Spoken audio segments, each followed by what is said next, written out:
निवेश और एमएसएमई से बदल रही यूपी की तस्वीर, 2 करोड़ को रोजगार और उद्योगों को नया आयाम। उत्तर प्रदेश तेजी से निवेश और रोजगार का नया गढ़ बनता जा रहा है। काशी में मंत्री नंद गोपाल गुप्ता नंदी ने कहा कि कभी यूपी को उल्टा प्रदेश कहा जाता था, लेकिन अब उद्यमियों को निवेश के लिए सोचना ही नहीं पड़ता। सरकार इंडस्ट्रियल एरिया को आधुनिक और विश्व स्तरीय बना रही है। वहीं मंत्री राकेश सचान ने बताया कि एमएसएमई सेक्टर से प्रदेश के 2 करोड़ लोगों को रोजगार मिला है। 80 देशों की भागीदारी वाला इंटरनेशनल ट्रेड फेयर इस दिशा में बड़ा कदम है और 1 ट्रिलियन इकोनॉमी का सपना मजबूत करेगा। नोएडा एयरपोर्ट को मिली सुरक्षा मंजूरी, 30 अक्टूबर को होगा उद्घाटन। नोएडा इंटरनेशनल एयरपोर्ट यात्रियों की सुरक्षा मानकों पर पूरी तरह से खरा उतरा है। नागरिक उड्डयन सुरक्षा ब्यूरो ने सभी मानक पूरे होने पर अनापत्ति प्रमाण पत्र जारी कर दिया है। अब उड़ान संचालन के लिए जल्द ही एरोड्रम लाइसेंस मिलने की उम्मीद है। केंद्रीय नागरिक उड्डयन मंत्री किंजरापू राममोहन नायडू ने जानकारी दी कि 30 अक्टूबर को एयरपोर्ट का उद्घाटन किया जाएगा। इसके 45 दिनों के भीतर 10 शहरों के लिए सीधी विमान सेवाएं शुरू हो जाएंगी। ये एयरपोर्ट यूपी में हवाई कनेक्टिविटी का नया केंद्र बनेगा। नया नियम लागू, मदर डेयरी और अमूल का दूध हुआ सस्ता। जीएसटी काउंसिल की बैठक के बाद उपभोक्ताओं को बड़ी राहत मिली। अब मदर डेयरी और अमूल के दूध पर कोई भी जीएसटी नहीं लगेगा। पहले इस पर 5% जीएसटी वसूला जाता था, जिसके चलते कीमतें ज्यादा हो रही थी। नए नियम के लागू होने के बाद 1 लीटर दूध की कीमत में 2 से 4 रुपए तक की कमी देखने को मिलेगी। इससे आम उपभोक्ताओं की जेब पर बोझ कम होगा और दूध खरीदना सस्ता होगा। आने वाले दिनों में सभी शहरों में नई दरों पर दूध उपलब्ध कराया जाएगा। 30 सितंबर तक कराएं जनधन अकाउंट की केवाईसी, वरना बंद हो सकता है खाता। प्रधानमंत्री जनधन योजना को 10 साल पूरे हो चुके हैं और अब खाता धारकों को केवाईसी कराना जरूरी हो गया। आरबीआई नियमों के मुताबिक 10 साल पुराने बैंक खातों की केवाईसी अपडेट करना अनिवार्य है। सरकार ने साफ किया है कि 30 सितंबर तक जनधन अकाउंट की केवाईसी करा लें, वरना बैंक खाता बंद किया जा सकता है। यदि आपका भी जनधन अकाउंट है तो समय सीमा के भीतर जरूरी दस्तावेज जमा कर केवाईसी पूरा कराएं, ताकि खातों से जुड़ी सुविधाओं में कोई बाधा न आए। गुरुग्राम और मेरठ में अवैध निर्माण पर बुलडोजर एक्शन, इमारतें व दुकानें सील। अवैध निर्माण पर प्रशासन का बुलडोजर एक्शन जारी है। गुरुग्राम नगर निगम की जोन 2 प्रवर्तन टीम ने ज्योति पार्क में अवैध रूप से बनी एक बड़ी इमारत को तोड़कर सील कर दिया। अदालत के आदेश पर सोहाना नगर परिषद ने धुनेला गांव में बनी 8 दुकानों को भी सील किया। दूसरी ओर मेरठ के सलावा गांव में प्रशासन ने नालों पर बने 2 भवनों के हिस्से ध्वस्त कर दिए।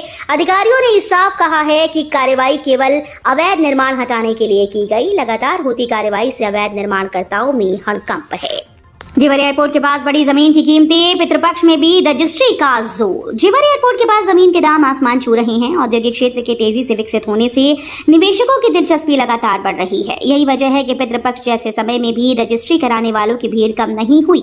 सब रजिस्ट्रार ऑफिस में रोजाना 100 से 150 बेनामे हो रहे हैं। बढ़ती भीड़ के चलते कार्यालय का समय 1 से 2 घंटे तक बढ़ाना पड़ रहा है। यमुना प्राधिकरण भी किसानों से जमीन खरीद रहा है, जिससे निवेशकों की रजिस्ट्री कराने की होड़ और तेज हो गई।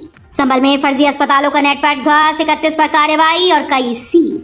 संभल में स्वास्थ्य व्यवस्था को खोखला करने वाले फर्जी अस्पतालों और क्लिनिक पर बड़ी कार्रवाई हुई। पुलिस और प्रशासन की संयुक्त टीम ने छापेमारी कर 31 फर्जी अस्पतालों का भांडाफोड़ किया, जिसमें से कई को मौके पर सील कर दिया गया। 19 संचालकों पर मुकदमा दर्ज हुआ। गैंगस्टर एक्ट के तहत कार्रवाई की तैयारी चल रही है। जांच में सामने आया कि ये नेटवर्क अवैध अस्पतालों को संरक्षण देने के नाम पर लाखों रुपए वसूलता था। पुलिस ने 4 दलालों को गिरफ्तार किया, जबकि 3 अभी भी फरार हैं। यूपी में स्मार्ट प्रीपेड मीटर लगने पर सिक्योरिटी मनी मिलेगी वापसी। यूपी में स्मार्ट प्रीपेड मीटर लगाने के बाद उपभोक्ताओं की जमा सिक्योरिटी मनी वापस की जाएगी। ये राशि या तो उनके पुराने बकाया बिल में समायोजित होगी या प्रीपेड खाते में क्रेडिट कर दी जाएगी। बिजली विभाग के अनुसार यदि किसी उपभोक्ता की सिक्योरिटी मनी 700 रुपए है और उसका पुराना बकाया 2000, तो सिक्योरिटी मनी समायोजित होने के बाद उसे केवल 1300 रुपए का भुगतान करना होगा। इस व्यवस्था से उपभोक्ताओं को आर्थिक राहत मिलेगी और बिल का भुगतान सरल होगा। बरेली एनकाउंटर के बाद गैंगस्टर रोहित गोदारा की धमकी, माफी नहीं मिलेगी। बरेली में एक्ट्रेस दिशा पटानी के घर पर फायरिंग करने वाले 2 शूटर्स के एनकाउंटर के बाद गैंग लीडर रोहित गोदारा ने बड़ा बयान दिया। उन्होंने कहा कि जो हमारे 2 साथी मारे गए वो ढेर नहीं बल्कि शहीद हुए। इस नुकसान का बदला जरूर लिया जाएगा। रोहित ने चेतावनी दी है कि इसमें जो भी शामिल है, चाहे वो कितना भी पैसे वाला हो या सत्ता में ताकतवर, उसे माफी नहीं मिलेगी। उसने कहा कि हम वो काम कर सकते हैं जिसकी कल्पना भी ये लोग नहीं कर सकते। वाराणसी में women excellence award 2025, Smriti Irani होंगी मुख्य अतिथि। वाराणसी में आज वीमेन एक्सीलेंस अवार्ड 2025 का आयोजन होगा। ये कार्यक्रम होटल सूर्या केसर पैलेस कैंटोनमेंट में शाम 5 बजे शुरू होगा। मुख्य अतिथि पूर्व केंद्रीय मंत्री स्मृति ईरानी होंगी। वे पूर्वांचल की उन महिलाओं को सम्मानित करेंगी जिन्होंने शिक्षा, चिकित्सा और समाज सेवा के क्षेत्र में उत्कृष्ट योगदान दिया। इस अवसर पर विभिन्न जिलों की महिलाएं शामिल होंगी और अपने कार्यों व उपलब्धियों से नई पीढ़ी को प्रेरित करेंगी। कार्यक्रम समाज में महिलाओं की शक्ति और योगदान को मान्यता देने का प्रतीक है। फीस बकाया पर कक्षा 4 के छात्र को परीक्षा से रोका, स्कूल के खिलाफ बीएसए से शिकायत। वाराणसी जिले में एक निजी स्कूल ने कक्षा 4 के छात्र शिवम यादव को केवल 2000 रुपए बकाया फीस के कारण अर्धवार्षिक परीक्षा में बैठने से रोक दिया। अभिभावक ने इस मामले में बेसिक शिक्षा अधिकारी को लिखित शिकायत भेजकर प्रकरण की जांच की मांग की। घटना सामने घाट स्थित स्कूल में हुई, जहां शिक्षा का अधिकार अधिनियम की कथित रूप से अवहेलना की गई। ये मामला शिक्षा व्यवस्था में अनुचित व्यवहार और छात्रों के अधिकारों की अनदेखी को उजागर करता है। श्री बांके बिहारी मंदिर का बैंक लॉकर खोले जाने की तैयारी, प्रबंधन कमेटी ने मांगी जानकारी। श्री बांके बिहारी मंदिर में दर्शन व्यवस्था और 54 साल से बंद खजाने को खोलने के बाद अब बैंक के स्ट्रांग रूम में रखे बक्सों पर भी कार्रवाई शुरू हो गई। सुप्रीम कोर्ट के आदेश पर बनी मंदिर प्रबंधन की हाई पावर्ड कमेटी ने बैंक से इन लॉकर्स की पूरी जानकारी मांगी। ये कदम कई वर्षों से बंद पड़े बिहारी जी के बक्सों को खोलने की दिशा में पहला कदम माना जा रहा है। कमेटी का उद्देश्य पारदर्शी और सुरक्षित तरीके से संपत्ति का प्रबंधन सुनिश्चित करना है। एशिया कप का सुपर संडे।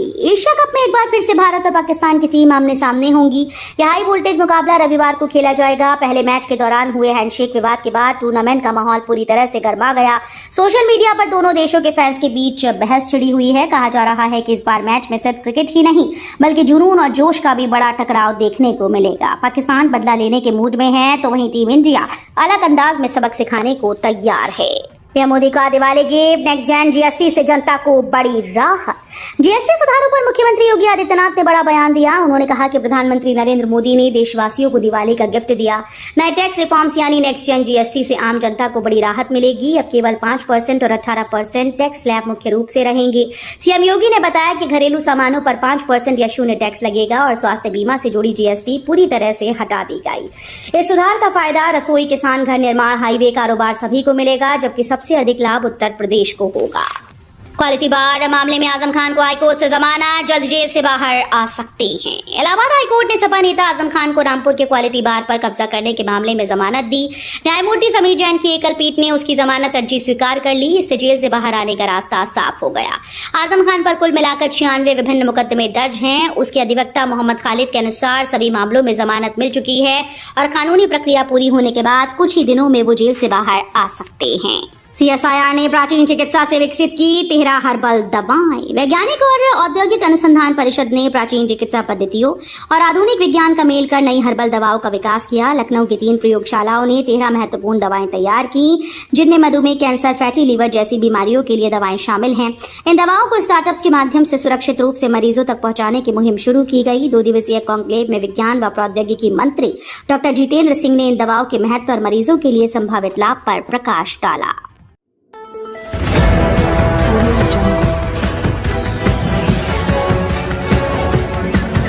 Audio